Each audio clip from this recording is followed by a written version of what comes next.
Me encuentro por Skype con el periodista y escritor Abel Basti, oriundo de Buenos Aires, pero que vive en Bariloche, Argentina. Abel tiene 9 libros en su haber, tales como Bariloche Nazi, Hitler en Argentina, El exilio de Hitler, Los secretos de Hitler y el último que acaba el año pasado, lo acaba de sacar, que es La segunda vida de Hitler, donde nos relata que la historia no es como nos la contaron y que hubo muchos líderes y personas de poder que ayudaron a nazis e incluso al mismísimo Adolf Hitler a tener una nueva vida en América del Sur después del fin de la guerra en 1945. A ver cómo está. ¿Qué tal? ¿Cómo va eso? Bien, bien, bien. Aquí bastante emocionada, la gente ha tenido bastante respuesta, la mayoría de la audiencia es de acá de Argentina, España y de México. Son más o menos unas 300 personas que siempre van haciendo el aguante. Bueno, me alegro mucho que tengas esa audiencia. A ver, empecemos con la primera pregunta. ¿Qué fue lo que inició su pasión por seguir los pasos de Adolf Hitler en la Argentina? No, básicamente no fue una pasión, sino una tarea profesional, porque yo como periodista en Bariloche tuve que cubrir especialmente un caso que se dio a mediados de los años 90, cuando Italia reclamó la extradición de un capitán nazi que era Erich Priebke. Y bueno, eso me obligó a escribir durante varios meses. Y en esos meses también comenzó a aparecer información extraña, o rara o no común, eh, cuyas pistas seguí hasta el día de hoy. Wow, esto es Italia reclamando, ¿cómo sabían ellos que estaba ese hombre acá?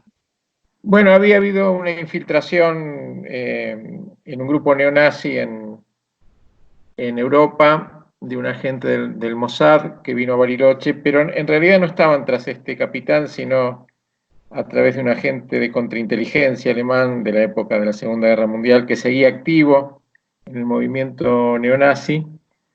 Y cuando, bueno, llegaron a él, él a su vez denunció que su jefe era este capitán Erich Priebke. Entonces, bueno, ahí trascendió el tema y comenzó todo lo que desencadenó un pedido de extradición. Buenísimo. Y otra consulta, ¿cómo consigue sus fuentes? ¿Cómo da, por ejemplo, estuve viendo en su cuenta de Twitter que era una fotografía de usted, creo que era con un coronel que se había quedado acá, que le había mostrado una carta que le escribió una de las manos derechas de Hitler, pero que no se la dejó tocarla, sino que Bueno, nada más dejó respecto a las dibujitos. fuentes, obviamente durante el transcurso de la investigación uno va tratando de llegar a testimonios, a testigos, a documentos, y sobre todo lo más importante para mí son los testigos directos que todavía están vivos, ¿no? Así que esa es la, digamos, la estrategia de ir sumando información a partir de esos testimonios. Claro. ¿Y cómo hace para que accedan? O sea, no sé si encuentra cierta reticencia de la gente para hablar de esa época con usted, o la mayoría es abierta al tema. Bueno, ahí es una cuestión de estrategia y de suerte también, ¿no? Hay personas que no quieren hablar, hay personas que hablan un poquito y otras que pueden decir un poquito más, pero eso ya es un conjunto de factores que a veces escapan a uno, ¿no? Que es la voluntad de la otra persona. Generalmente los muy viejitos, que ya están al límite de su edad biológica, son más propensos a hablar, ¿no? Pero hay otros que no, otros que mantienen su secreto a muerte. Entonces, bueno, está por un lado la estrategia de quien pregunta o de quien trata de conseguir información y por otro la buena voluntad de quien debe contestar.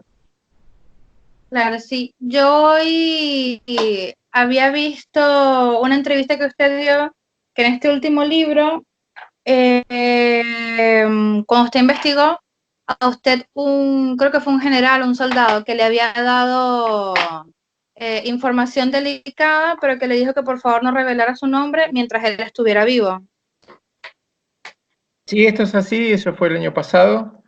Tengo una hora de grabación con un teniente coronel del ejército argentino, pero bueno, yo publiqué mi último libro, La segunda vida de Hitler, a mediados del año pasado, y al poco tiempo este hombre falleció, con lo cual yo me había comprometido a no divulgar su identidad hasta que falleciera, así que a partir de ese momento pude dar a conocer el nombre del teniente coronel Julio Alberto Hale, que cumplió una misión secreta en 1953 consistente en llevarle documentación a Adolf Hitler en Bariloche. Wow. Vamos por ese lado, sí le quería preguntar, ¿cuáles han sido las experiencias más gratificantes y las más atemorizantes en toda esta trayectoria que ha tenido investigando la vida de Hitler? Bueno, la gratificación es cada vez que una pieza encaja en el rompecabezas, ¿no? Uno tiene ahí todas las... está formando un cuadro de rompecabezas y trata de encajar las piezas y no entra, no entra. Bueno, cuando uno encaja, eso gratifica, digamos, porque va engarzando toda la investigación. Y temor no, temor particularmente yo no he tenido.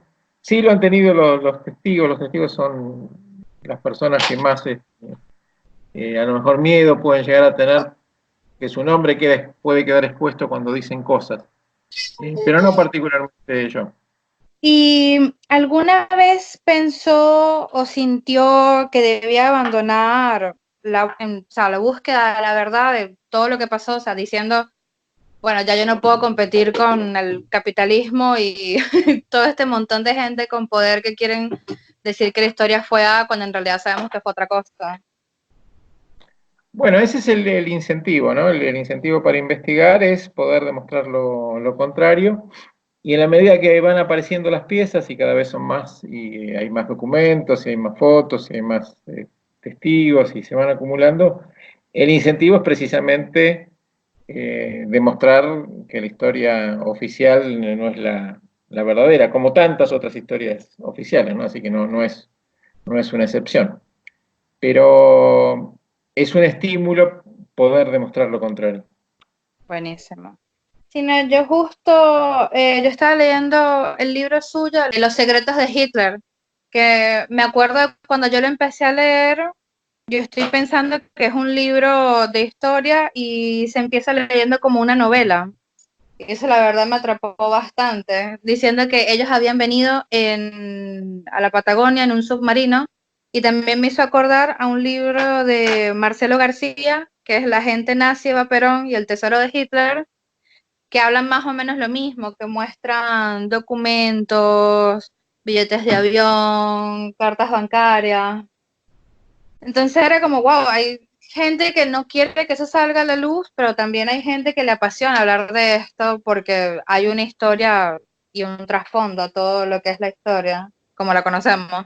Sí, lo que pasa es que la historia oficial en realidad en los años 40 era que Hitler se había escapado, no es que se había suicidado. O sea, si uno toma los diarios de esa época, que es un ejercicio que puede hacer cualquier persona que va a una biblioteca, a una hemeroteca, este, y se pone a leer los diarios del 45, va a ver que la historia oficial es que Hitler escapó, lo están buscando por todo el mundo. Stalin, que era el jefe de los soviéticos, reclama enjuiciarlo en ausencia si no se lo puede atrapar. Los norteamericanos dicen que ellos no lo tienen. Stalin acusa a España de haber dado refugio a Hitler. Franco, que era el dictador español, dice que no está en territorio español. Y todo se resume a digamos, a una versión o a un rumor que da a conocer un círculo muy íntimo de Hitler, que dice que Hitler se suicidó. Pero en realidad eh, esa historia se basa solamente en esa versión de la misma banda de los nazis, ¿no? Claro. Inclusive terminada la guerra, la Alemania de posguerra, que se supone que no, formalmente no era nazi, no reconoce la muerte de Hitler en el búnker de Berlín, no lo da por muerto, y recién va a firmar su resolución dándolo por fallecido en 1955. O sea que durante 10 años el estatus legal de Hitler para Alemania era de una persona viva, no solamente viva, sino que como no había habido ningún proceso penal en su contra, no había ninguna condena y consecuentemente tampoco había ninguna orden de captura. Ese es el estatus legal para Alemania.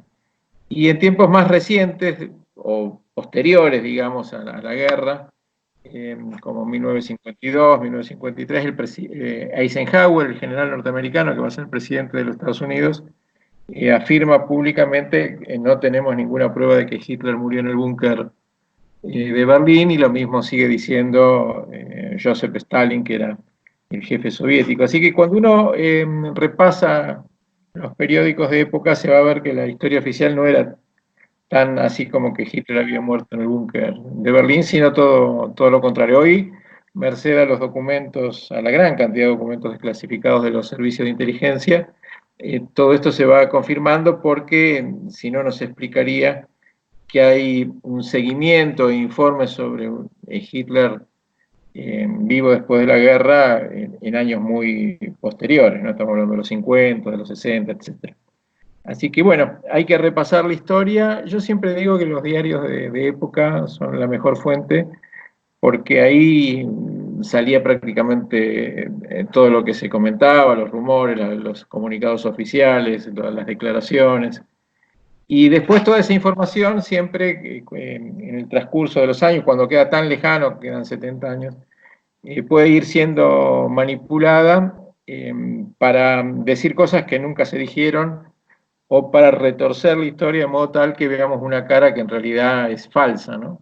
Claro. Ay, yo le quería preguntar algo.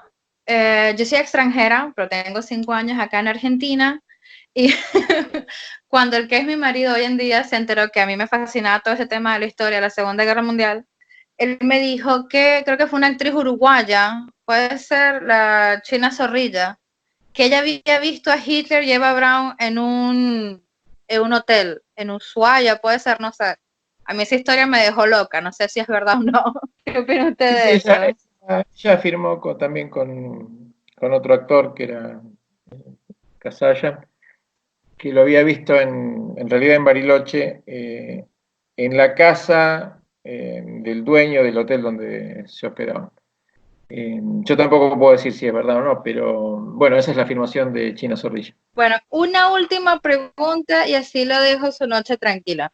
¿Qué consejos le puede dar a jóvenes escritores o jóvenes historiadores que les hayan servido a usted y que usted diga, me hubiese gustado que me hubiesen dicho esto cuando empecé mi carrera? Bueno, yo no soy escritor, en realidad yo investigo y escribo, que es diferente, ¿no? Mi motivación es la búsqueda de determinadas piezas para armar la verdad histórica, o revisar la verdad histórica y después volcarlo en los libros, o en informes, o en artículos periodísticos, etcétera.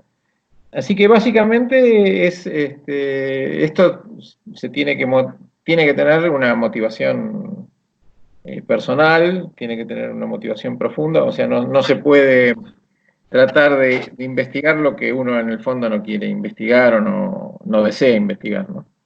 Y una vez tomada esa decisión, porque realmente existe la motivación, hay que avanzar sin tener miedo y tratando de superar todo obstáculo. Hay que agotar todas las posibilidades de búsqueda de la información a través de todos los medios que uno dispone, y un poco más, para después poder ir armando un cuadro creíble, razonable y comprobable, ¿no?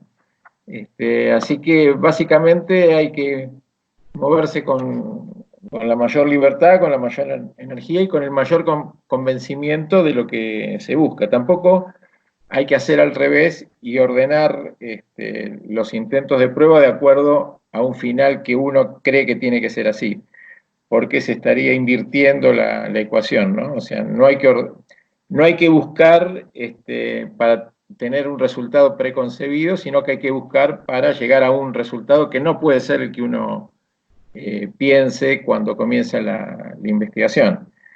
O sea, no hay que buscar todo para que el resultado sea blanco, cuando en realidad el resultado puede ser negro. Entonces hay que buscar todo para ver qué color es el que se encuentra al final de la investigación. Si no, se corre el riesgo de sesgar la investigación por la subjetividad de uno mismo que quiere llegar a un resultado determinado, cuando lo que hay que llegar, como decía antes, a un resultado X que uno puede estar de acuerdo o no, pero que es la verdad.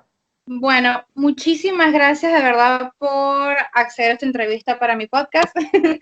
Sé que tengo gente que ha leído sus libros y los que no lo han leído, no lo conocían, estoy seguro de que ya ven, está corriendo la librería más cercana a ellos. Cualquier pregunta tuya, cualquier duda, cualquier inquietud tuya o de tus seguidores, me consultan directamente a través de las redes sociales, de Twitter, Instagram, Facebook, etcétera. Y yo trato de responder todas las consultas en la medida Sí, que pueda hacer. en la descripción del episodio va a tener todas sus redes, su página web también, que está buenísima, tienen que verla. Espero poder, ahorita la semana que viene que cobre, comprarme el último libro que usted escribió. Bueno, lamento que esté condicionado por el tema económico, pero bueno, los libros son así, ¿qué va a ser? Cualquier duda, me consultas. Ese libro es efectivamente el noveno, digamos, de una especie de saga sobre Hitler. Cada libro es independiente, así que leyendo uno solo, uno ya tiene una idea determinada de la cuestión de Hitler vivo después de la guerra, en una trama donde la realidad parece superar a la ficción. Espectacular. Muchísimas gracias, Abel, en serio. Espero que tenga linda noche. Bueno, igualmente para ti. Un saludo, Gracias. ¿eh? Chaucito. Igual.